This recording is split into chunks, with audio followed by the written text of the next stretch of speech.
বরিশালের সিডরের পর আমি গিয়েছিলাম বরগুনা পাথর ঘাটায় গিয়েছিলাম ত্রাণ নিয়ে। অসংখ্য মানুষজন ত্রাণ নেওয়ার জন্য আসলো। একটা ছোট্ট মেয়ে, নাম তার সুমি, 7 বছরের মেয়েটাকে নিয়ে মেম্বার সাহেব হাজির হয়েছে। মেম্বার সাহেবকে, হুজুর সবাই তার ফ্যামিলির মারা গেছে, কারো কোনো অস্তিত্ব নাই, এই মেয়েটার বাবা কই, মা কই, লাশটা পর্যন্ত আমরা পাই নাই।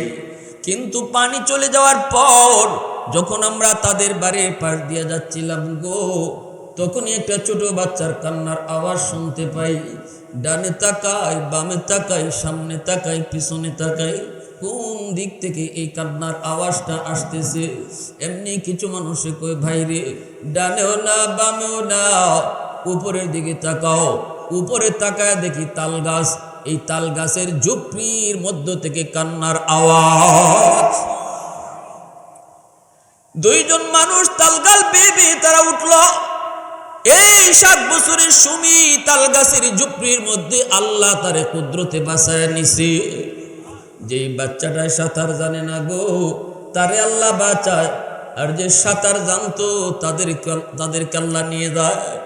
এজন্য সাগর কয়, মালিক নাফরমান ভালো করে জানে আমার পাওয়ার, আমার গরম, তুমি চাইলে আমি কি না পারি। কিন্তু আজকে কক্সবাজারের পারে আইসা, সাগরের পারে আইসা নাফরমান গুলি যেই পরিমাণ নাফরমানি করে, যেই পরিমাণ গুনাহ করে, অত্যাচার করে, জুলুম করে, আল্লাহ আমি সাগর আর কতদিন সেটা দেখব। অনুমতি দিবাইনি, আমি ওদেরকে যায় ডুবাই দেই, না পাক জমিনটারে আমি পাক বানায় দিই।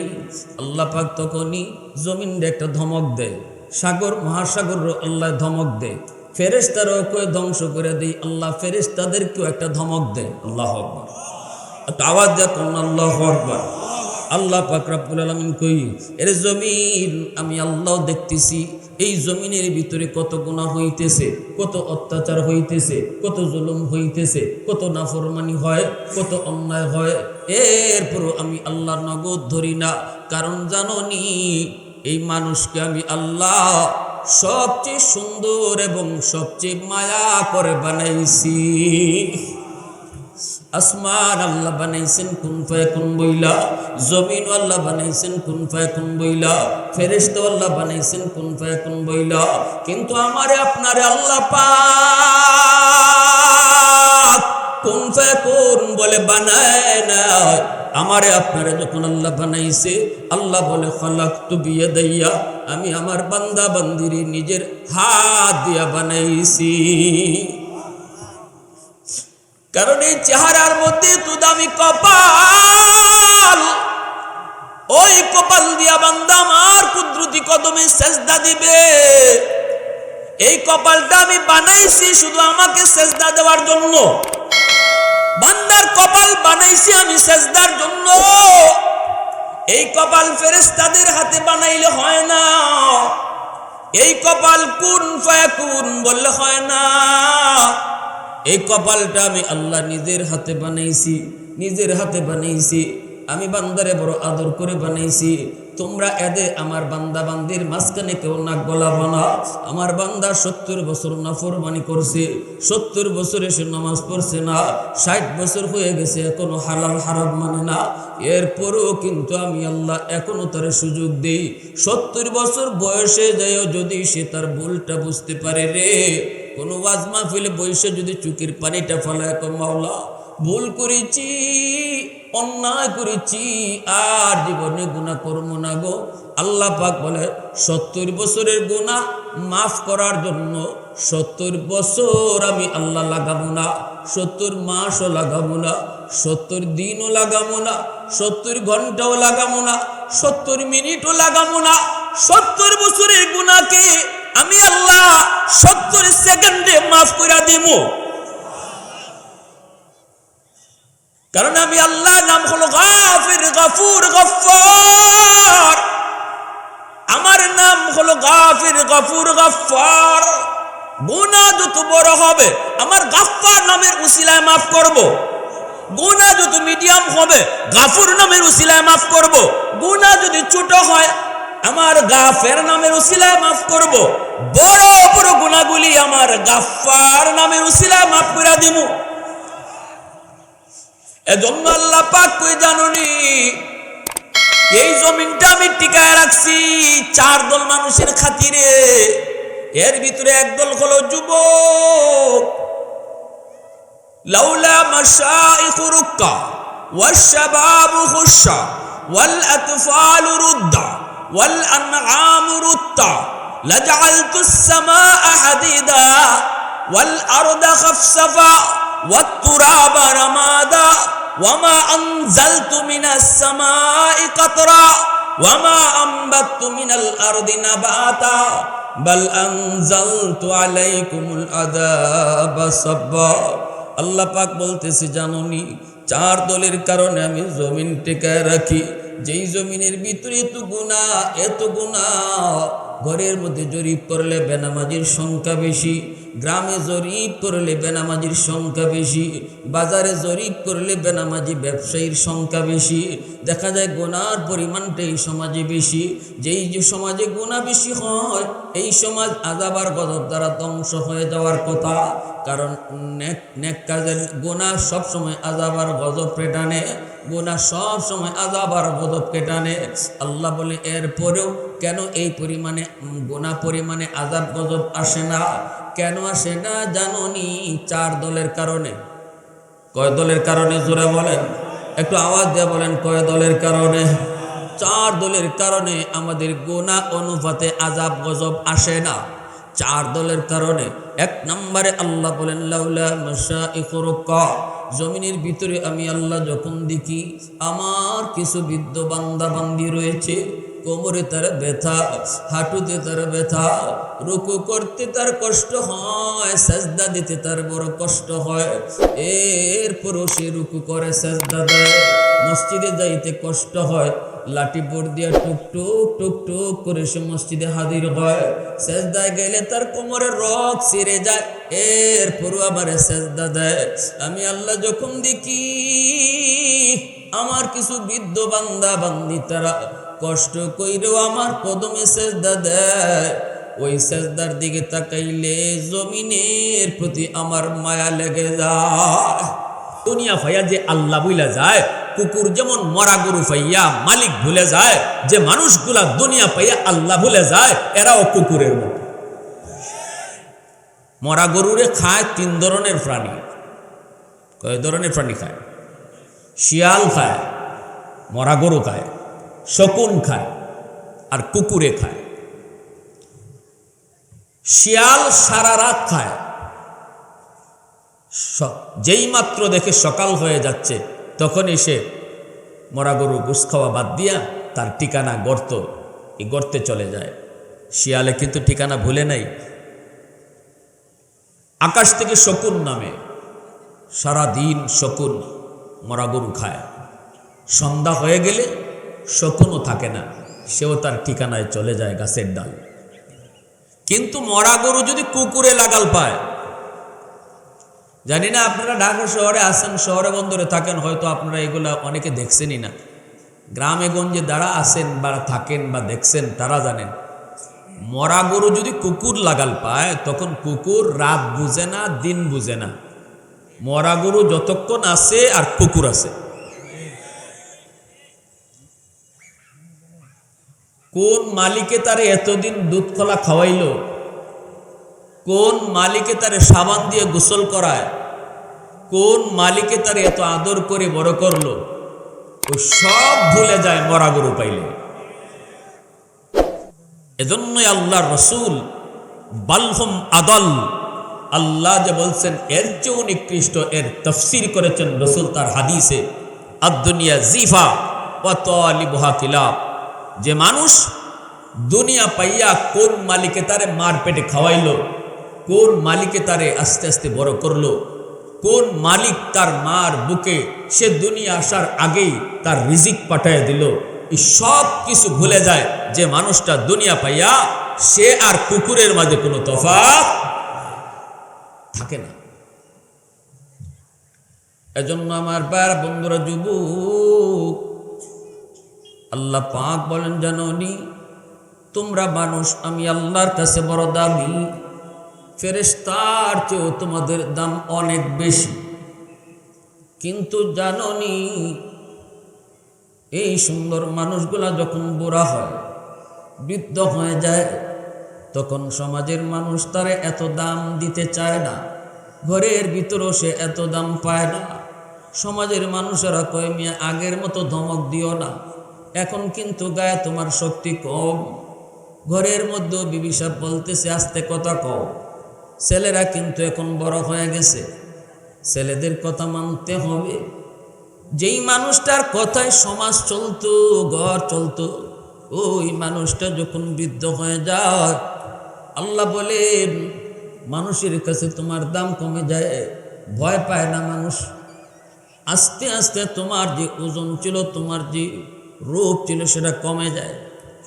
কিন্তু মানুষ মনে রাখো, যদি তুমি যৌবন কালে আমি আল্লাহর গোলামি করো রে, যৌবনে যদি তোমাকে মসজিদে পাওয়া যায়, যৌবনে যদি তোমার মুখে দাড়ি পাওয়া যায়, যৌবনে যদি তোমাকে বাপমার সেবা করতে দেখা যায়, যৌবনে যদি তোমাকে মুরব্বীদের সম্মান করতে পাওয়া যায়, যৌবনে যদি তুমি উলামায়ে কেরামকে তাজিম করো, সমাজের সামাজিক কাজগুলো তুমি করো, বন্ধুদের সাথে তুমি গান বাজনায় যাও না, না না বন্ধুদের সাথে তুমি গান বাজনায় যাও না, মদ গাঞ্জায় আবা খাও না, না না জিনা বিবিচারে যাও না, যৌবন তুমি আল্লাহর ভয়ে তুমি কাটাইছো।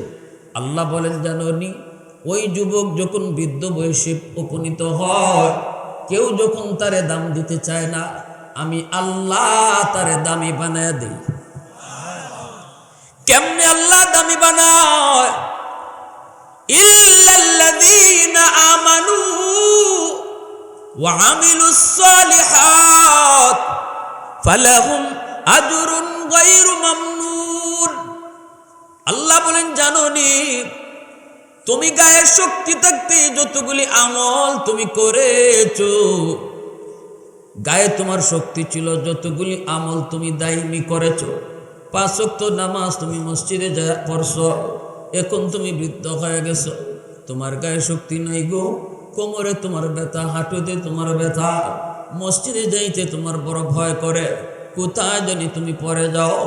তুমি ঘরেই নামাজ পড়তেছো, শরী উজরের কারণে তুমি ঘরে নামাজ পড়ো, ফেরেশতারা তোমার নামাজের সওয়াব উঠায়। আমি আল্লাহ বলি, কি উঠাইতেছো? ফেরেশতারা কো মালিক, ঘরে নামাজ পড়ছে, নামাজের সওয়াব। আল্লাহ বলে, সাবধান, ঘরে নামাজের সওয়াব উঠায়ও না। আমার বান্দা যৌবনে মসজিদে গিয়ে নামাজ পড়তো, যৌবনের শক্তি যদি আজও থাকতো, আজও মসজিদে যাইতো। এই শক্তি বান্দা নিজে নিজে কয় নাই, এই শক্তি আমি আল্লাহ তার কেড়ে নিয়েছি। আজও যদি আমার বান্দার গায়ে শক্তি থাকতো, আজও মসজিদে যে নামাজ পড়তো। অতএব যদিও আমার বান্দা ঘরে নামাজ আদায় করে নে, তবু কিন্তু আমল নামায় মসজিদে জামাতের সওয়াব তোমরা উঠায় দাও। মুসলমানের আওয়াজে কও না সুবহানাল্লাহ, আরে কুদরে কও না সুবহানাল্লাহ। এ যুবক, একটু দিলটা নরম করে একটু কথাটা বুঝো। বৃদ্ধ মানুষ আল্লাহর ওলি হইতে যত সময় লাগবে, এর চেয়ে বহু আগে একজন যুবক আল্লাহর ওলি হয়ে যাবে। কোরআন তেলাওয়াত করেছে আমার বান্দা, এখন চোখে দেখে না, পাওয়ার নাই। কোরআন তেলাওয়াত করতে গেলে হরফ দৌড়াদৌড়ি করে, আফসোস করে আমার বান্দা।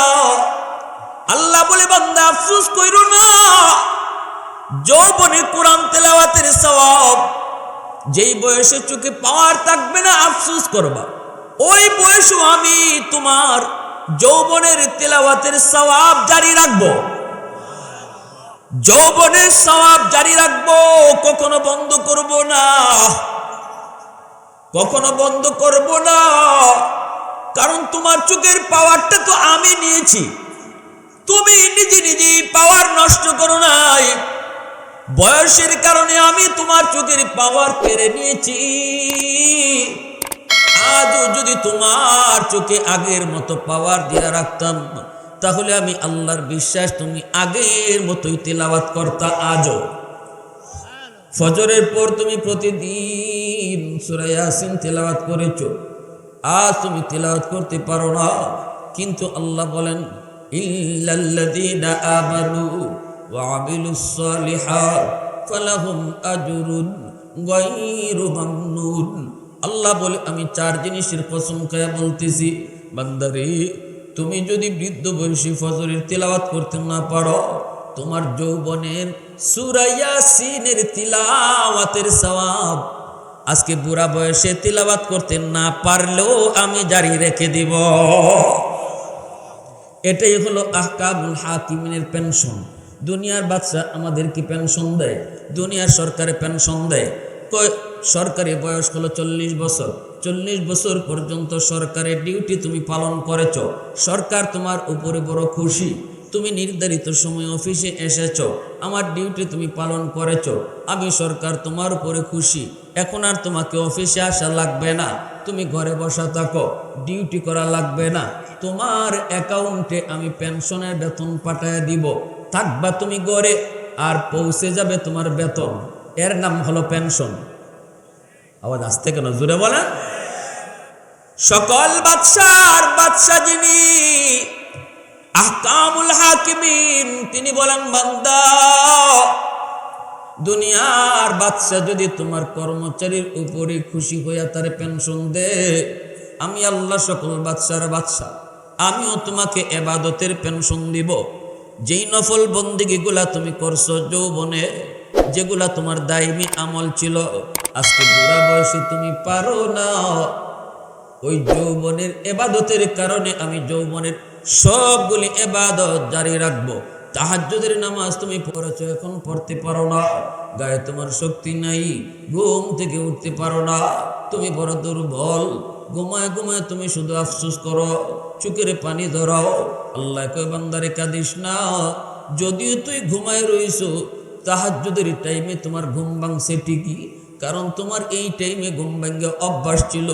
এখন তুমি উঠতে পারো না, কারণ তোমার গায়ে শক্তি নাই, কোমরে তোমার ব্যথা, হাঁটুতে ব্যথা, তুমি আফসোস করো। আল্লাহকে, বান্দা আফসোস করার দরকার নাই রে বান্দি, যৌবনে তুমি তাহাজ্জুদ যে আদায় করেছো, আজকে বুড়া বয়সে ঘুমায় থাকলো, আমল নামায় তাহাজ্জুদের সওয়াব আমি আল্লাহ উঠায় দিব। প্রশংসা করব কার? একটু আওয়াজ দেয়া কও না কার? মুসলমানের আওয়াজে কও না কার? ওয়াহদত কি হিফাজত নেহি বেকুওতে বাজু, ওয়াহদত কি হিফাজত নেহি বেকুওতে বাজু, आते निके कुछ काम हक़ खुदा दा, ऐ मर्द खुदा तुझको क़ुव्वत नहीं हासिल, जा बैठ किसी गार में अल्लाह को कर याद, ये सच है कि बातिल की तरफदार नहीं हम, गद्दार न समझो हमें गद्दार नहीं हाँ, फूलों की तरह नरम मिजाज अपना है नज़र, हम तीरी नहीं नेज़ा व तलवार नहीं हाँ, हम तीरी नहीं नेज़ा व तलवार नहीं हाँ। मुसलमाনের আওয়াজে কো আল্লাহু আকবার। একজন যুবকের জীবন শুরু হয় মাত্র, সামনের জীবনের তার সবগুলি ঘাট থাকে, প্রতিটা ঘাট থেকে তার পার হওয়া লাগবে। এর যুবক, তোমার আমার জীবনে আল্লাহ বাতি জ্বালায় দিছে, বাতি লাগায় দিছে, বাতি কিন্তু আল্লাহ জ্বালায় দেয় নাই, বাতি জ্বালায় আল্লাহ দেয় নাই। এই যে এই জায়গায় লাইট লাগানো হয়েছে, লাইট জ্বলবে না, পাওয়ার হাউস থেকে যদি লাইন ওকে করা না হয়, তোমার আমার জীবনও আল্লাহ পাক লাইট লাগায়া দিছে, জ্বালায়া দেয় নাই। জ্বালানোর জন্য আল্লাহ বলছে পাওয়ার হাউস থেকে লাইন ওকে করো, পাওয়ার হাউস থেকে লাইন ওকে করো। যৌবনে তুমি বাপমার সেবা করো, যৌবনে তুমি মুরব্বীদের সম্মান করো, যৌবনে উলামায়ে কেরামের তাজিম করো। আলেমদের কাছ থেকে তুমি দোয়া নাও, মুরব্বীদের কাছ থেকে তুমি দোয়া নাও, মা বাবার অন্তরের দোয়া তুমি নিয়ে নাও। যখনই তুমি এই পাওয়ার হাউস থেকে তোমার জীবনের লাইন ওকে করবে, আল্লাহ যে বাতি লাগায়া দিছিল, লাইট লাগায়া দিছিল, সেই লাইট আল্লাহ জ্বালায়া দিবে। এজন্য যৌবনে মা বাবার দোয়া একান্ত প্রয়োজন। হায়াতের ভিতরে আল্লাহ বরকত তোমার বাড়ায় দিবে, রিজিকের ভিতরে আল্লাহ বরকত বাড়ায় দিবে। হাকিমুল উম্মত মুজাদ্দিদ মিল্লাত মাওলানা আশরাফ আলী থানভী রাহমাতুল্লাহি আলাইহি বলেন, যেই সন্তানের পিছনে তার মার দোয়া, বাবার দোয়া, ওই সন্তানের 1 নাম্বার দুনিয়ার ফায়দা, আল্লাহ তার হায়াতের ভিতরে বরকত বাড়ায় দেয়। বিপদ তার উপরেই পড়ার কথা, অ্যাক্সিডেন্টে তার পা ভেঙে যাওয়ার কথা, তকদিরে লেখা ছিল তার পা ভেঙে যাবে। আল্লাহ পাকের তকদির, আল্লাহ পাকও লেখা রাখছিল, তকদিরও লেখা ছিল। কিছু কিছু তকদির আল্লাহ ঘুরাই দেয় দোয়ার উসিলায়। সেই দোয়া যদি হয় মার বাবার, সেই বাপ মার দোয়ার উসিলায় আল্লাহ পাক তোমার অ্যাক্সিডেন্ট থেকে আল্লাহ তোমারে বাঁচাইয়া দিবে। আওয়াজ দিয়ে কও না সুবহানাল্লাহ, আরেকটু জোরে কও না সুবহানাল্লাহ। 2 নম্বর ফায়দা হলো আল্লাহ পাক তোমার রিজিকের ভিতরে বরকত বাড়ায় দিবে। রিজিকের ভিতরে আল্লাহ বরকত বাড়ায় দিবে। অল্প তুমি কামাই করো, অল্প কামাইয়ের ভিতরে আল্লাহ রিজিক বাড়ায় দিবে। কামাই তোমার কম, কিন্তু ফায়দা অনেক বেশি। বরকত কারে কয় এটা আমরা অনেকেই বুঝি না। বাপমার দোয়া যদি থাকে, রিজিকের ভিতরে বরকত বাড়ায় কে? আওয়াজ দেওয়া বলেন কে? 3 নম্বর ফায়দা হলো, যেই যুবক মা বাবার দোয়া নিয়ে চলবো, মা বাবার সেবা করব, মার সাথে চোখ লাল করে কথা বলবে না, বাবার কলিজায় আঘাত দিয়ে কথা বলবে না, নরম নরম ভাষায় কথা কইব। আল্লাহ পাক রব্বুল আলামিন তার সন্তানকেও তার মতো আদর্শ সন্তান বানাইব। সে যেমন বাবার মার কথা মান্য চলে, আল্লাহ তার সন্তানকেও তার মতো বানাইব। 4 নম্বর ফায়দা হলো, মা ভক্ত সন্তান, বাবা ভক্ত সন্তান যদি গরিব হয়, হাকিমুল উম্মত বলেন ওই লোকটারে আল্লাহ পাক মক্কা মদিনা আল্লাহ জিয়ারত করায় নিব। কারণ হলো দুনিয়ার জমিন মার চেহারার দিকে, বাবার চেহারার দিকে কতবার মায়ার নজরে তাকায় তাকায় কবুল হজ কামাই করেছে। রাসূল বলেন, মা মিন ওয়ালাদিন বারিন ইয়ানজুরু ইলা ওয়ালিদাইহি নাজরা রাহমাতিন ইল্লা কাতাবাল্লাহু লাহু বিকুল্লি নাজরাতিন হাজ্জাতাম মাবরুরা। রাসূল বলেন, সন্তান যদি মার চেহারার দিকে মায়ার নজরে তাকায়, চোখ লাল করে না, গরম হয়ে না, তমক দিয়া না, নরম ভাষায় যদি মার সাথে কথা কয়, বাবার সাথে যদি কথা কয়, প্রতি নজরে নজরে আল্লাহ পাক তার আমল নামায় কবুল হজের সওয়াব উঠায় দেয়। ফেরেশতারা কয়, মালিক, যেই ছেলেটা মা বাবার চেহারার দিকে তাকায়া তাকায়া এতগুলা হজ কামাই করেছে, বাস্তবেও তুমি তারে হজ কবুল করো। আওয়াজ দিয়ে কও না সুবহানাল্লাহ। ফেরেশতারা তখন তার জন্য দোয়া করে, আল্লাহ, বাপমার চেহারার দিকে তাকায় তাকায় তো অনেকগুলি হজ কামাই করছে, মকবুল হজ, দুনিয়াতে তুমি মক্কা মদিনা তাকে দেখাইয়া দাও। তখন আল্লাহ ফেরেশতাদের দোয়া কবুল করে। এজন্য হাকিমুল উম্মত মুজাদ্দিদ মিল্লাত মাওলানা আশরাফ আলী থানভী রাহমাতুল্লাহি আলাইহি বলছেন, যেই সন্তান মা বাবার কদর করবে, বাপ মার কথা মান্য চলবে, মা বাবার খুশি রেখে চলবে, এই সন্তানকে আল্লাহ দুনিয়ার জমিনে মক্কা মদিনা জিয়ারত করায়। কষ্ট হইতেছে আপনাদের? ভাইরা বন্ধুরার জন্য বলতেছিলাম, একজন যুবক কত দামি আল্লাহর কাছে, জানেননি?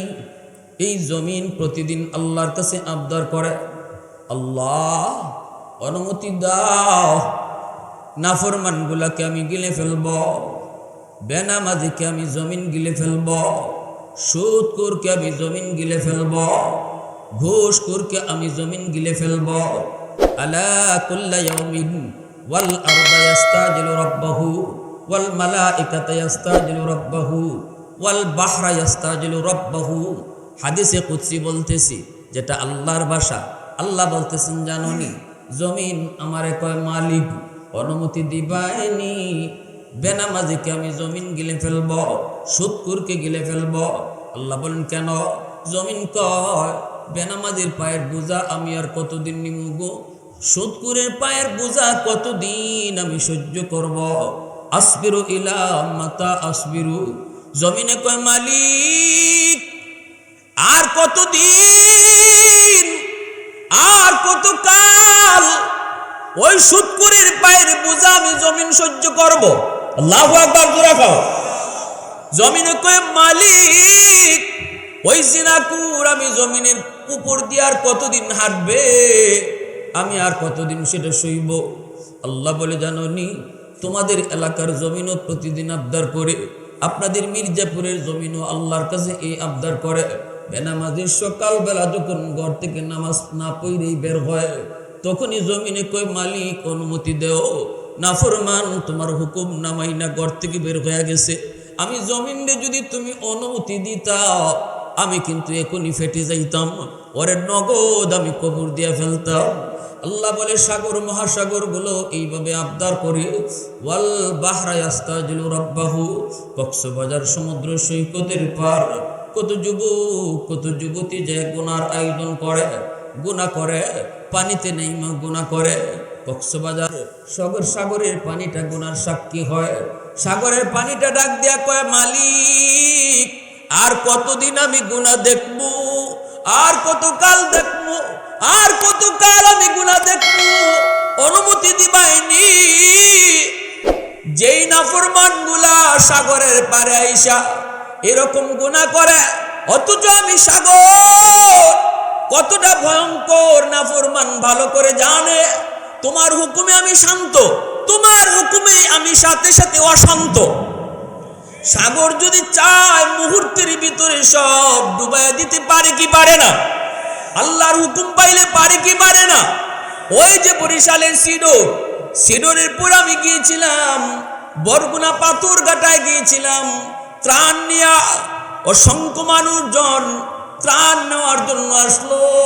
একটা ছোট্ট মেয়ে, নাম তার সুমি, 7 বছরের মেয়েটাকে নিয়ে মেম্বার সাহেব হাজির হয়েছে। মেম্বার সাহেবকে, হুজুর সবাই তার ফ্যামিলির মারা গেছে, কারো কোনো অস্তিত্ব নাই, এই মেয়েটার বাবা কই মা কই, লাশটা পর্যন্ত আমরা পাই নাই। কিন্তু পানি চলে যাওয়ার পর যখন আমরা তাদের বাড়ির পাশ দিয়ে যাচ্ছিলাম গো, তখনই একটা ছোট বাচ্চার কান্নার আওয়াজ শুনতে পাই। ডানে তাকাই, বামে তাকাই, সামনে তাকাই, পিছনে তাকাই, কোন দিক থেকে এই কান্নার আওয়াজটা আসতেছে। এমনি কিছু মানুষে কই, ভাই রে ডানেও না বামেও না, উপরের দিকে তাকাও। উপরে তাকায় দেখি তাল গাছ, এই তাল গাছের ঝুপড়ির মধ্য থেকে কান্নার আওয়াজ। 2 জন মানুষ তালগাল বেয়ে তারা উঠলো। এই 7 বছরের সুমি তাল গাছের ঝুপড়ির মধ্যে আল্লাহ তারে কুদরতে বাঁচায় নিছে। যে বাচ্চাটা সাঁতার জানে না গো, তারে আল্লাহ বাঁচায়, আর যে সাঁতার জানতো তাদেরকে আল্লাহ নিয়ে যায়। এজন্য সাগর কয়, মালিক নাফরমান ভালো করে জানে আমার পাওয়ার, আমার গরম, তুমি চাইলে আমি কি না পারি। কিন্তু আজকে কক্সবাজারের পারে আইসা, সাগরের পারে আইসা নাফরমান গুলি যেই পরিমাণ নাফরমানি করে, যেই পরিমাণ গুনাহ করে, অত্যাচার করে, জুলুম করে, আল্লাহ আমি সাগর আর কতদিন সেটা দেখব। অনুমতি দিবাইনি, আমি ওদেরকে যায় ডুবাইয়া দিই, না পাক জমিনটারে আমি পাক বানায় দিই। আল্লাহ পাক তখনই জমিনটা একটা ধমক দেয়, সাগর মহাসাগর আল্লাহ ধমক দেয়, ফেরেশতারাও কই ধ্বংস করে দেয়, আল্লাহ ফেরেশতাদেরকেও একটা ধমক দেয়। আল্লাহু আকবার, আওয়াজ দেখুন আল্লাহু আকবার। আল্লাহ পাক রব্বুল আলামিন কই, এর জমিন আমি আল্লাহ দেখতেছি, এই জমিনের ভিতরে কত গুনাহ হইতেছে, কত অত্যাচার হইতেছে, কত জুলুম হইতেছে, কত নাফরমানি হয়, কত অন্যায় হয়। এরপরও আমি আল্লাহর নগদ ধরি না, কারণ জানোনি এই মানুষকে আমি আল্লাহ সবচেয়ে সুন্দর এবং সবচেয়ে মায়া করে বানাইছি। আসমান আল্লাহ বানাইছেন কুন ফায়াকুন বইলা, জমিন আল্লাহ বানাইছেন কুন ফায়াকুন বইলা, ফেরেশতা আল্লাহ বানাইছেন কুন ফায়াকুন বইলা। কিন্তু আমারে আপনারে আল্লাহ পাক কুন ফায়াকুন বলে বানায় না। আমারে আপনারে যখন আল্লাহ বানাইছে, আল্লাহ বলে খালাকতু বিয়াদাইয়া, আমি আমার বান্দা বান্দিরে নিজের হাত দিয়া বানাইছি। কারণ এই চেহারার মধ্যে তো দামি কপাল, ওই কপাল দিয়া বান্দা আমার কুদরতি কদমে সেজদা দিবে। এই কপালটা আমি বানাইছি শুধু আমাকে সেজদা দেওয়ার জন্য। বান্দার কপাল বানাইছি আমি সেজদার জন্য। এই কপাল ফেরেশতাদের হাতে বানাইলে হয় না। এই কপাল কুন ফায়াকুন বললে হয় না। এই কপালটা আমি আল্লাহ নিজের হাতে বানাইছি, নিজের হাতে বানাইছি। আমি বান্দারে বড় আদর করে বানাইছি। তোমরা এদের আমার বান্দা বান্দির মাঝখানে কেউ নাক গলাবো না। আমার বান্দা 70 বছর নাফরমানি করছে, 70 বছরে সে নামাজ পড়ছে না, 60 বছর হয়ে গেছে এখনো হালাল হারাম মানে না। এরপরও কিন্তু আমি আল্লাহ এখনো তার সুযোগ দেই। 70 বছর বয়সে যায়ও যদি সে তার ভুলটা বুঝতে পারে রে, কোনো ওয়াজ মাহফিলে বসে যদি চোখের পানিটা ফলায়, মাওলা ভুল করেছি, অন্যায় করেছি, আর জীবনে গুনাহ করব না গো। আল্লাহ পাক বলে 70 বছরের গুনাহ মাফ করার জন্য 70 বছর আমি আল্লাহ লাগাবো না, 70 মাসও লাগাবো না, 70 দিনও লাগাবো না, 70 ঘন্টাও লাগাবো না, 70 মিনিটও লাগাবো না। 70 বছরের গুনাহকে আমি আল্লাহ 70 সেকেন্ডে মাফ করে দিব। কারণ আমি আল্লাহ, নাম হলো গাফির, গাফুর, গফফার। আমার নাম হলো গাফির, গাফুর, গফফার। গুনাহ যত বড় হবে আমার গাফফার নামের উসিলায় মাফ করব। গুনাহ যত মিডিয়াম হবে গাফুর নামের উসিলায় মাফ করব। গুনাহ যদি ছোট হয় আমার গাফের নামের উসিলায় মাফ করব। বড় বড় গুনাহগুলি আমার গাফফার নামের উসিলায় মাফ করে দিব। এজন্য আল্লাহ পাক কই জানুনি, এই জমিনটা আমি টিকায় রাখছি 4 দল মানুষের খাতিরে। এর ভিতরে একদল হলো যুবক। লাউলা মাশাইখু রুক্কা ওয়াশ-শাবাবু খুশা ওয়াল আতফালু রুদ্দা ওয়াল আনআমু রুত্তা লাজআলতুস সামাআ হাদিদা ওয়াল আরদা খাফসাফা ওয়াত তুরাবা রামাদা ওয়ামা আনজালতু মিনাস সামাই কাতরা ওয়ামা আনবাততু মিনাল আরদি নাবাতা বাল আনজালতু আলাইকুমুল আযাবা সাব্বা। আল্লাহ পাক বলতেছে জানোনি 4 দলের কারণে আমি জমিন টিকায় রাখি। যেই জমিনের ভিতরে এত গুনাহ, ঘরের মধ্যে জরিপ করলে বেনামাজির সংখ্যা বেশি, গ্রামে জরিপ করলে বেনামাজির সংখ্যা বেশি, বাজারে জরিপ করলে বেনামাজি ব্যবসায়ীর সংখ্যা বেশি। দেখা যায় গুনার পরিমাণটা এই সমাজে বেশি। যেই যে সমাজে গুনাহ বেশি হয় এই সমাজ আযাব আর গজব দ্বারা ধ্বংস হয়ে যাওয়ার কথা। কারণ নেক কাজের গুনাহ সবসময় আযাব আর গজব টানে, গুনাহ সব সময় আযাব আর গজব টানে। আল্লাহ বলে এরপরেও কেন এই পরিমাণে গুনাহ পরিমাণে আযাব গজব আসে না? কেন আসে না জানোনি? 4 দলের কারণে। কয় দলের কারণে জোরে বলেন, একটু আওয়াজ দিয়ে বলেন, কয় দলের কারণে? 4 দলের কারণে আমাদের গুনাহ অনুপাতে আযাব গজব আসে না। 4 দলের কারণে। 1 নম্বরে আল্লাহ বলেন লাউলা মাশাইখু রুক্কা, জমিনের ভিতরে আমি আল্লাহ যখন দেখি আমার কিছু বৃদ্ধ বান্দা বান্দি রয়েছে, কোমরে তার ব্যথা, হাঁটুতে তার ব্যথা, রুকু করতে তার কষ্ট হয়, সাজদা দিতে তার বড় কষ্ট হয়, এরপরও সে রুকু করে সাজদা দেয়, মসজিদে যাইতে কষ্ট হয়, লাঠি বোর্ড দিয়া টুকটুক টুকটুক করে সে মসজিদে হাজির হয়, সাজদায় গেলে তার কোমরের রগ ছিঁড়ে যায়, এরপরও আবার সাজদা দেয়। আমি আল্লাহ যখন দেখি আমার কিছু বৃদ্ধ বান্দা বান্দি তারা কষ্ট কইরেও আমার কদমে সেজদা দেয়, ওই সেজদার দিকে তাকাইলে জমিনের প্রতি আমার মায়া লেগে যায়। 2 নম্বরে আল্লাহ পাক বলেন ওয়াশাবাবু হুশাস, আমি আল্লাহ যখন দেখি জমিনের ভিতরে কিছু যুবক যৌবনের পাগলামি করে না, না বন্ধুদের সাথে গান বাজনা যায় না, বন্ধুরা তারে ডাকে আয় আমরা জিনা করতে যাবো, সে যায় না, আল্লাহর ভয় অন্তরে নিয়ে চলে। অথচ তার যৌবনের চাহিদা ছিল, যৌবনের চাহিদাটারে যে যুবক আল্লাহর ভয় কন্ট্রোল করে নেয়, দিলের ভিতরে আল্লাহর প্রেম জমা নেয়, যৌবনে তারে বাপমার সেবা করতে পাওয়া যায়, যৌবনে তারে মুরব্বীদের সম্মান করতে দেখা যায়। আল্লাহ বলে ওই যুবকের কলিজার দিকে যখন আমি আল্লাহ কুদরতি নজর দিই, তখন এই জমিনের প্রতি আমার মায়া লেগে যায়। এ যুবক তুমি জানো না যুবক, তোমার সেজদার উসিলায় আল্লাহ আসমান টিকায় রাখছে, তোমার সেজদার উসিলায় আল্লাহ জমিন টিকায় রাখছে। যুবকের সেজদার উসিলায় আল্লাহ সূর্য এখনো পূর্ব দিকে উঠায়, যুবকের সেজদার উসিলায় আল্লাহ এখনো সূর্য ডুবায়। সুবহানাল্লাহ, জোরে কও, আর একটু জোরে কও না সুবহানাল্লাহ। এত দামি আল্লাহর কাছে তোমার ইবাদত, আল্লাহর কাছে তোমার এত দাম, এত দাম, কিন্তু আজকে আমি আমার নিজের দাম জানি না, আজ আমি আমার নিজের দাম বুঝি না, বুঝি না, বুঝি না, বুঝি না। এজন্যই ভাইরা বন্ধুরা, আজকে যুবকের কলিজায় আল্লাহর ভয় যদি আনতে হয়, আর মুরব্বী মানুষ কষ্ট করেও যদি আল্লাহর কদমে সেজদা দিতে হয়, মানুষের মধ্যে যদি আল্লাহর গোলামি, মানুষের মধ্যে যদি আল্লাহ পাকের গোলামি এই পরিবেশ চালু করতে হয়, তাহলে মাদ্রাসা লাগবে, কোরআনের শিক্ষা লাগবে, উলামা একরামের প্রোডাকশন হওয়া লাগবে, মানুষ দিন বুঝতে হবে, দিন জানতে হবে। কার উসিলায় আল্লাহ জমিন টিকাইলো? ওই বেনামাজির আল্লাহ নামাজির উসিলায় খাওয়ায়।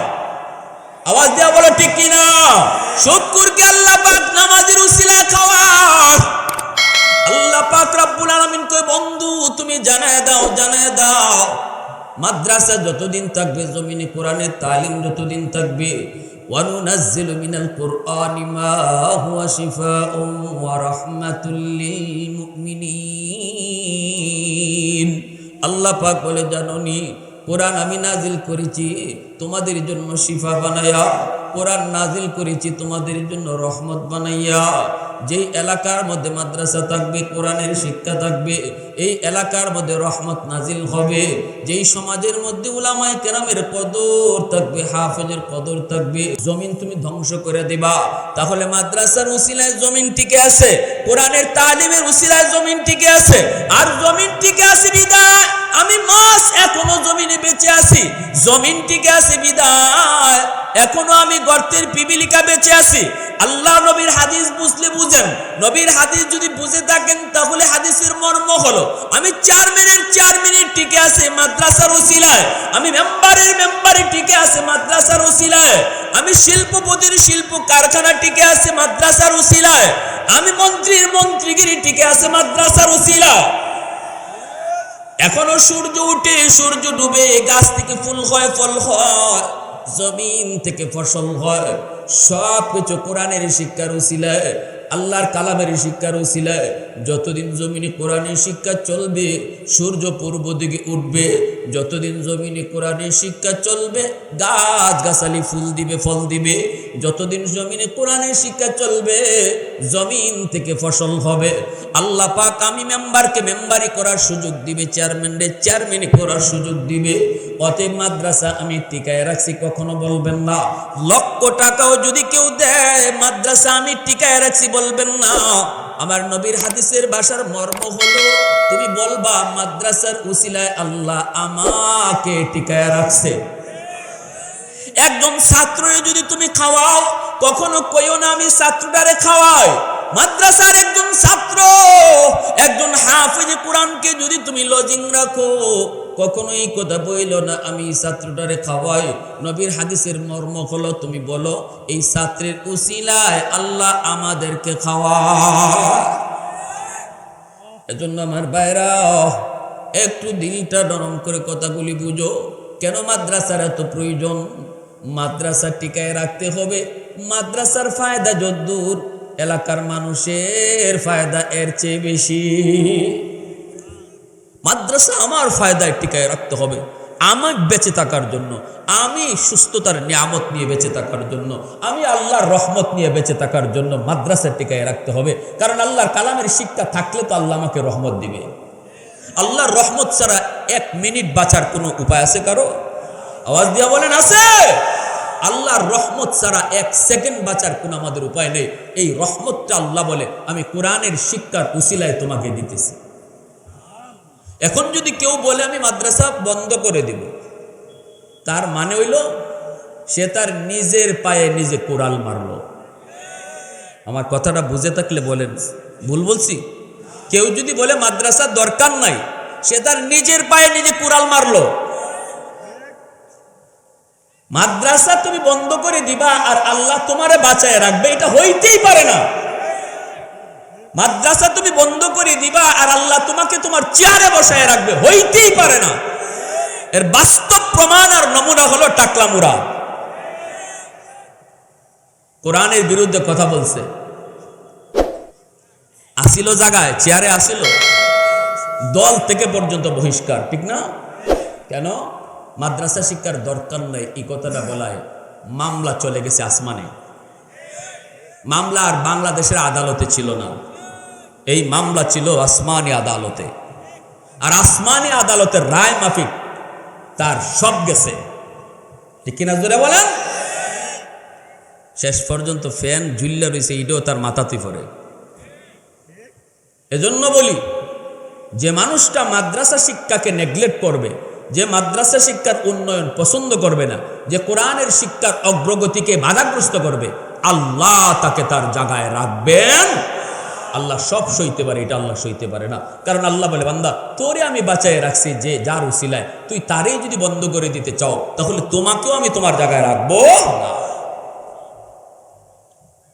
আল্লাহ, কষ্ট হইতেছে আপনাদের নাকি বেশি শক্ত কথা কয়ে ফেললাম?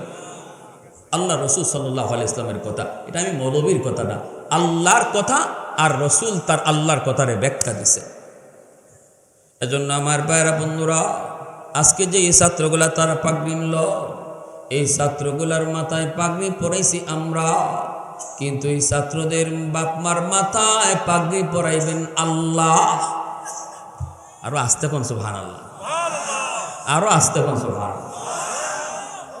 মান করা আল কুরআন ওয়া আমিলা বিমা ফিহি উলবিসা ওয়ালিদাহু তাজান ইয়াউমাল কিয়ামাহ দাউহু আহসানু মিন দাউইশ শামস।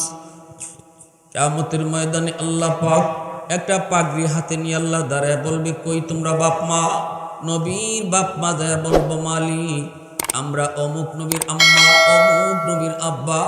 আল্লাহ বলবেন, আমি নবীর বাপ মারে তালাশ করি না। এমনি একজন হাফেজের মা, আলেমের বাবা এসে কি বললা, আমি অমুক হাফেজে কোরআনের বাবা, অমুক আলেমের মা।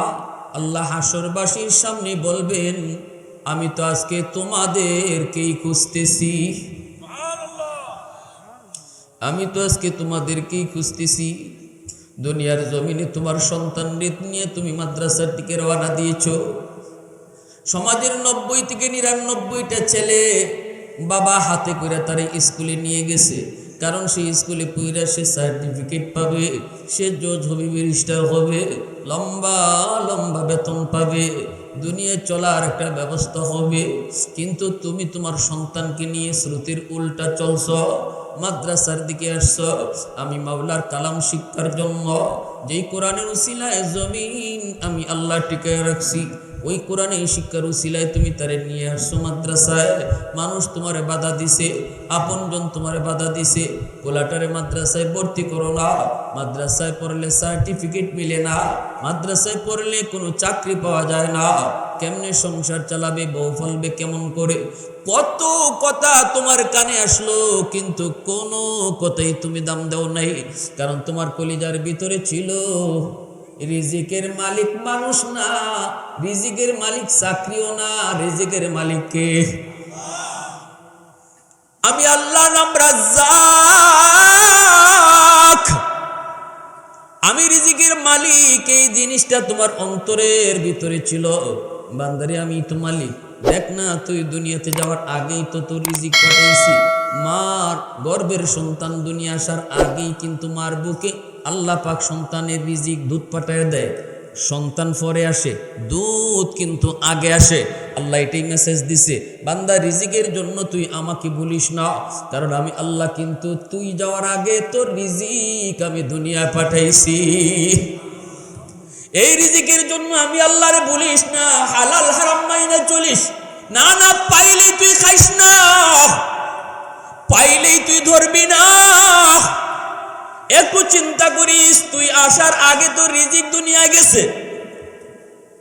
আল্লাহ পাক কই বান্দা তুমি যখন তোমার সন্তানকে নিয়ে এইভাবে মাদ্রাসার দিকে আইছো, কতজনে তোমারে কত নিষেধ করছে। এই যে আমি আমার নিজের কথা বলি, আমি আমার ফ্যামিলিতে একমাত্র মাদ্রাসায় পড়ছি, আর আমার ফ্যামিলির কেউ এই লাইনে নাই, সবাই হলো জেনারেল লাইনে। আমার আব্বা একজন সরকারি হেলথ ইন্সপেক্টর, বর্তমানে রিটায়ার্ড। আমার চাচারা বড় বড় অফিসার। আমার আপন ইমিডিয়েট ছোট ভাই সে হলো বর্তমানে আইন উপদেষ্টার একান্ত সচিব। এইভাবে আমার সব কিন্তু সবাই ঢাকা ইউনিভার্সিটি থেকে বড় বড় মাস্টার্স, সবাই এই লাইনে। আমিও ক্লাস 5-এ বৃত্তি পেয়েছি, ট্যালেন্টফুল বৃত্তি পেয়েছি। আমার আব্বা যখন আমার এই মাদ্রাসায় ভর্তি করবেন, আমার চাচারা বাধা দিয়েছেন, আমার দাদারা বাধা দিয়েছে, পোলাটা এত ব্রেইন এত মেধা, মাদ্রাসায় ভর্তি করো না, চলবো কেমনে, খাইবো কেমনে, বউ ফালবো কেমনে, পরিবার চালাবে কেমনে, চাকরি নাই বাকরি নাই, কেমনে চলবে। আমার আব্বার সম্পর্ক ছিল উলামায়ে কেরামের সাথে। আব্বা চলতেন আলেম উলামার মহব্বত কলিজায় লইয়া। এজন্য আব্বা বলছেন সন্তানের কামাই খাওয়ার ইচ্ছা আমার নাই, সন্তান জন্ম দিছি সন্তান আখিরাতের জন্য যেন পুঁজি হয়। আর আলেমদের জবানে শুনেছি রিজিক মানুষ যাইবার আগে রিজিক আগে চলে যায়। এবার আপনারা বলুন, আমার আব্বা আমার মাদ্রাসায় পড়ায় কি ঠকছেন? আমার আব্বা আমার মাদ্রাসায় পড়ায় কি ঠকলেন? ভাই যত বড় সচিবই হোক, কিন্তু সারা বাংলাদেশের কয়জন মানুষ তিনি কয়জনে দোয়া করে? আলহামদুলিল্লাহ দিনের উপরে চলে, দিনের উপরেই চলার চেষ্টা করে, যথেষ্ট আল্লাহকে ভয় করে চলে।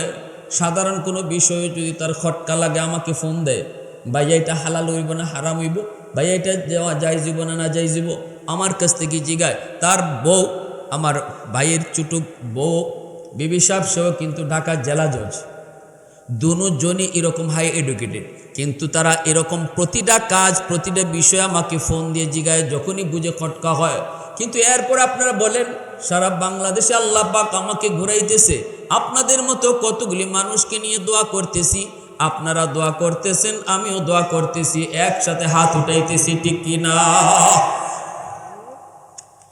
এজন্য আল্লাহ পাক কয় বান্দা আমি আল্লাহ যখন দেখেছি 100টা বাচ্চার ভিতরে 90 থেকে 99টা স্কুল কলেজের দিকে গেছে, আর তুমি তোমার সন্তানটারে নিয়ে মাদ্রাসার দিকে আইছো, আমি কুদরতি নজরে তোমার দিকে তাকায় রইছি।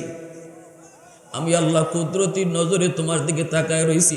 ওই দিনে আমি আল্লাহ তোমরা মা বাবার জন্য পাগড়ি বানায় রাখছি। সন্তানের মাথায় পাগড়ি দিব হাফেজ হওয়ার পরে মানুষ। আর তোমরা মা বাবা সমাজের সাথে যে কোরবানি করছো, মুজাহাদা করছো, এজন্য তোমরা বাপ মার মাথায় পাগড়ি পরামো আমি আল্লাহ নিজের হাতে। তো আওয়াজ দিয়ে কও না সুবহানাল্লাহ, আর একটু জোরে সুবহানাল্লাহ। আলহামদুলিমান কদ্দারা খাইরান ওয়া খাবালা,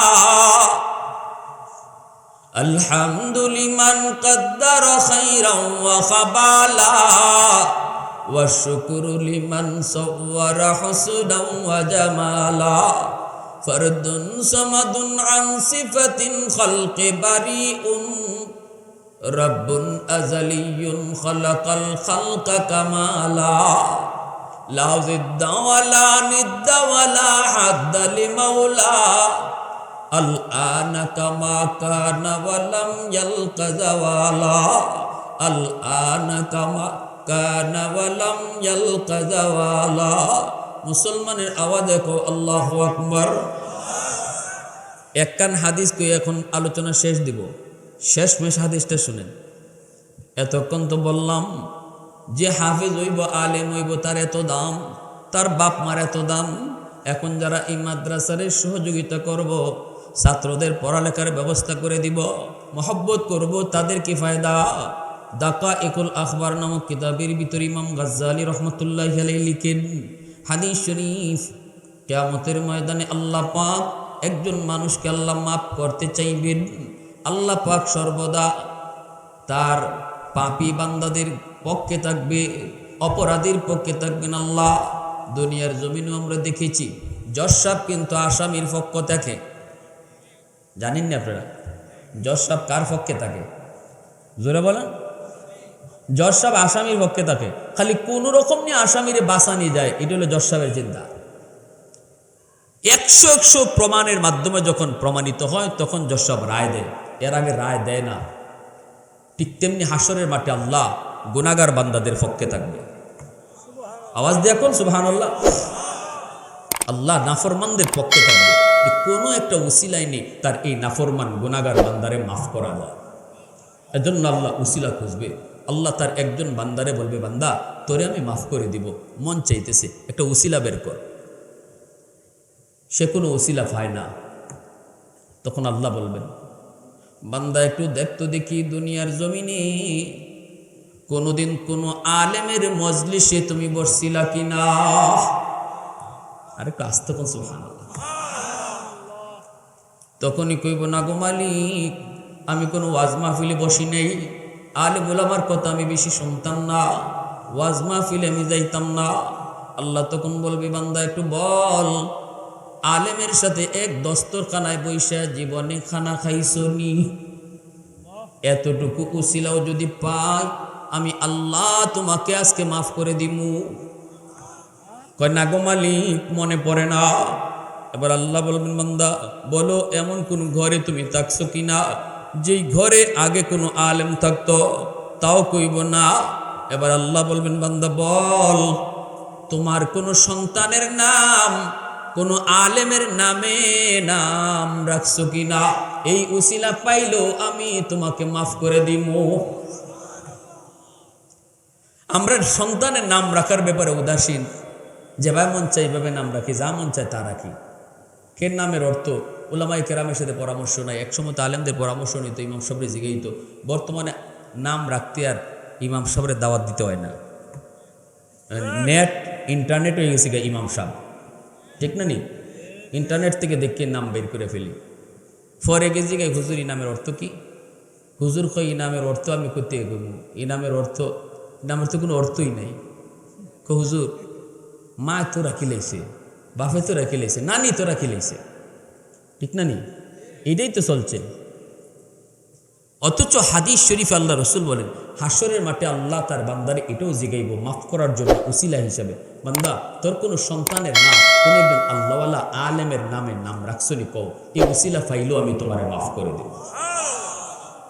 তখনও সে কইব, না গো আল্লাহ মনে পড়ে না।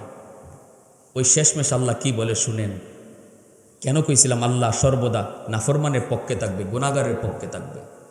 আল্লাহ তখন বলে, বান্দা একটু বল দুনিয়াতে তোমার এমন কোনো বন্ধু ছিল কি না যেই বন্ধু আলেমদেরকে মহব্বত করত? এতক্ষণ পর্যন্ত আল্লাহ শুধু ডাইরেক্ট জিগাইছে, ডাইরেক্ট আলেমদের সাথে সম্পর্ক আসেনি। যখন ডাইরেক্ট কোনো সম্পর্ক আল্লাহ পাইতেছে না, তখন আল্লাহ চলে গেছে ইনডাইরেক্ট। সুবহানাল্লাহ। তখন আল্লাহ বলে, এমন কোনো বন্ধু তোমার ছিল কিনা যেই বন্ধু আলেমদেরকে মহব্বত করত? ওই যে দেখা যায় দারুল উলুম মাদ্রাসায় আসা যাওয়া করত, ছাত্রদের খোঁজখবর নিত, এমন কোনো বন্ধু তোমার ছিল কিনা? তখনই কব, মালিক মনে পড়েছে, দুনিয়াতে আমার একজন বন্ধু ছিল, নাম হলো অমুক। আমার বন্ধু মাদ্রাসায় আসা যাওয়া করত, উলামায়ে কেরামকে বড় মহব্বত করত, আমাকে এসে প্রায় গল্প শোনাতো, মাদ্রাসায় এক বস্তা চাল লাগবে, আমিও যদ্দুর পারি তার হাতে দিতাম। এইরকমভাবে আমারে শোনাইতো, মসজিদের ইমামকে বড় ভালোবাসত। তখনই আল্লাহ বলবে, বান্দা আয় আমার কাছে আয়, আমার নবী নাইবে নবী উলামায়ে কেরামের সাথে তোর সম্পর্ক ডাইরেক্ট প্রমাণিত হয় নাই, কিন্তু ভায়া ধরে প্রমাণিত হয়েছে। এই উসিলায়ও আমি আল্লাহ তোমাকে হাসরের ময়দানে মাফ করে দিলাম। এজন্যই রাসূল বলছে কুন আলিমান আও মুতাআল্লিমান আও মুহিব্বান আও মুঈনান ফালা তাকুন খামিসা। এজন্যই রাসূল বলছে 4 দলের ভিতরে তাইকো, 5 নম্বর দলে কেউ যেও না, 4 নম্বর দলে তাইকো, 4টার ভিতরে কোনো একটা নিয়ে তাইকো, 5 নম্বরে কেউ যেও না। রাসূল বলে 5 নম্বরে যে যাবা তার দুনিয়াও বরবাদ আখিরাতও বরবাদ। 4 দল হলো, হয় মাদ্রাসায় পড়ো, নতুবা মাদ্রাসায় পড়াও, নতুবা আলেমদেরকে মহব্বত করো, নতুবা আলেমদেরকে সাহায্য করো। এই 4 দলের ভিতরে থাইকো। উলামায়ে কেরামের সাথে দুশমনি রেখা 5 নাম্বার দলে কেউ যাইও না। মাদ্রাসার প্রতি হিংসা, মাদ্রাসার অমঙ্গল, মাদ্রাসার প্রতি তোমার ঘৃণা বা ছাত্রদের প্রতি তোমার কোনো ক্ষোভ, এই ধরনের জিনিস অন্তরে রাখিয়া আল্লাহ রসুল বলে 5 নাম্বার দলে যাইও না। ফালা তাকুন খামিসা, ফালা তাকুন খামিসা। রাইসুল মুফাসসিরিন আব্দুল্লাহ ইবনে আব্বাস রাদিয়াল্লাহু তাআলা বলছেন যে মানুষটার কলিজা আলেমদের প্রতি বিদ্বেষ থাকবো, মাদ্রাসা শুনলে পরে অ্যালার্জি শুরু হইব, হাফেজ আলেম দেখলে পরে তার ভাল লাগবে না, কইব মৌলবীরা দেশটারে নষ্ট করছে। এই ধরনের কথা যারা কইব দিলের ভিতরে রাখবো। সে যদি মারা যায়, মারা যাওয়ার পরে আমি আব্দুল্লাহ ইবনে আব্বাস বললাম তোমরা তার কবর খুদো, কবর খুদো, খুঁজতে দেখবা তার মাথা কিবলামুখী নাই, কিবলা থেকে ঘুরে দেওয়া হয়েছে। মরণের সময় ইমান যাবে না, আর কবরে গেলে মুখ চেহারাকে আল্লাহ কিবলা থেকে ঘুরে দেবে। যদি অন্তরের ভিতরে আলেম ওলামার প্রতি ঘৃণা রাখিয়া কেউ মারা যায়, সে যত বড় নামাজি হোক, যত বড় হাজি হোক, যত বড় গাজী হোক, রাইসুল মুফাসসিরিন এই উম্মতের ভিতরে সবচেয়ে বেশি আল্লাহর কালাম যিনি বুঝছেন, নবীজির আপন চাচাতো ভাই আব্দুল্লাহ ইবনে আব্বাস রাদিয়াল্লাহু তাআলা, তিনি বলেন কসম খুদা, কসম খুদার, কবর খুদো, দেখো তার চেহারা কিবলার দিকে নাই, ফেরেশতারা কিবলা থেকে চেহারা ঘুরাই দিয়েছে। তাহলে মাদ্রাসার প্রতি মহব্বত রাখা দরকার আসেনি না নাই? সন্তান মাদ্রাসায় পড়াবো, আল্লাহর হাতে ফাগরি পরবো, মাথায় পরবো, কার কার নিয়ত আছে একটু হাত তুলে আল্লাহকে দেখা।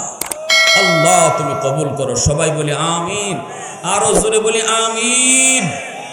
ওয়া আখির দাওয়ানা আনিল হামদুলিল্লাহি রাব্বিল আলামিন। আল্লাহুম্মা সাল্লি আলা মুহাম্মদ ওয়া আলা আলি মুহাম্মদ কামা সাল্লাইতা আলা ইব্রাহিম ওয়া আলা আলি ইব্রাহিম ইন্নাকা হামিদুম মাজিদ। আল্লাহুম্মা বারিক আলা মুহাম্মদ ওয়া আলা আলি মুহাম্মদ কামা বারাকতা আলা ইব্রাহিম ওয়া আলা আলি ইব্রাহিম ইন্নাকা হামিদুম মাজিদ। আলহামদুলিল্লাহ, আলহামদুলিল্লাহিল্লাযী হাদানা লিহাযা।